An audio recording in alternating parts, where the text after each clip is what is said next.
Graph is such a topic in physics that gives you deep understanding of analyzing motion of objects. Today, I'm going to discuss the relation between xt, vt and at graphs. I mean to say position time, velocity time and acceleration time graphs.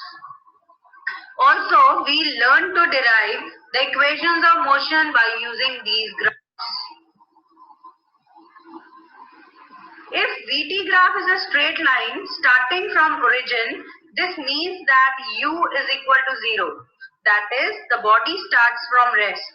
If it does not start from origin, that means there is some initial velocity already and the object changes its velocity from u to v under the action of a force. Using the equation of a straight line, y is equal to mx plus c, here the intercept c is equal to u, which is initial velocity of the object. We know that slope of xt graph gives us velocity.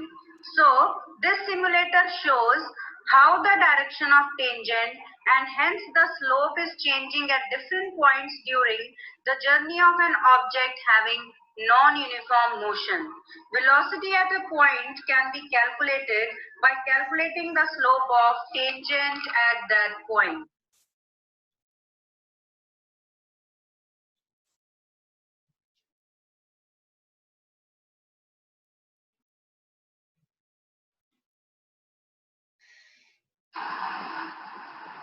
Here I am showing the relation between three types of graphs. If xt graph is given, see how can we interpret it and draw its corresponding vt and at graph. See the first graph showing object at rest. So as the slope of line parallel to time axis is 0, so its velocity and hence acceleration is also 0. Coming to second graph, the slope is increasing, velocity is positive, and as equal distances are being covered in equal intervals of time, velocity is constant. So velocity is constant and positive. If velocity is not changing, acceleration is obviously 0. The reverse happens in third graph.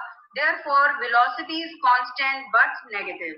In fifth graph, if we draw tangents on left, middle and right side of parabola, we can see that the slope is becoming negative, 0 and then positive.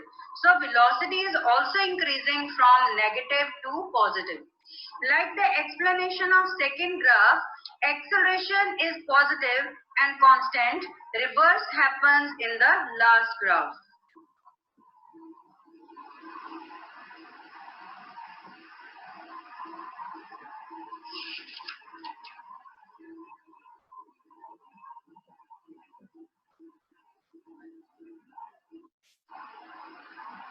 Now I'll show you a typical VT graph.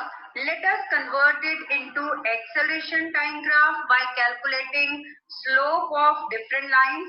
By using the formula tangent theta, tan theta is equal to perpendicular over base, we go on calculating acceleration at different intervals of time. As all the lines in the graph are straight, acceleration is going to be constant. For instance, let us have a look at the shaded triangle between 0.5 to 0.75 seconds.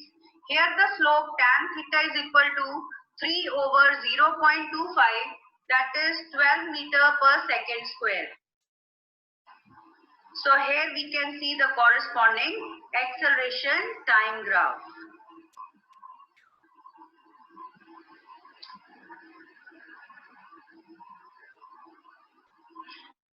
Now to plot the corresponding xt graph, area under different lines has been calculated. For example, area of shaded triangle in VT graph is half into 3 into 0.25, that is 0.0375 meter.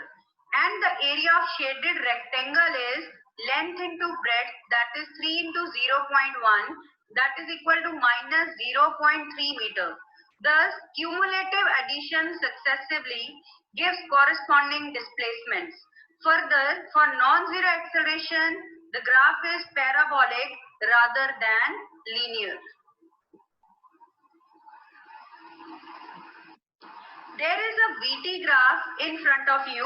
You can try plotting corresponding AT and XT graphs yourself. We can derive three equations of motion by using graphical method.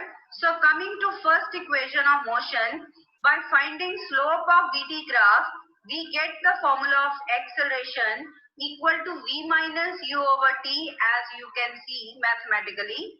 Hence, V is equal to U plus AT, which is the first equation of motion. Coming to the second equation of motion, we know that area under VT graph gives us displacement of the object.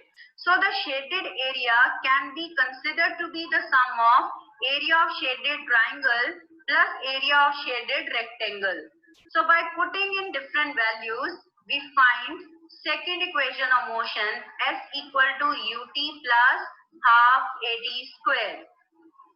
Same way, we can come to third equation of motion.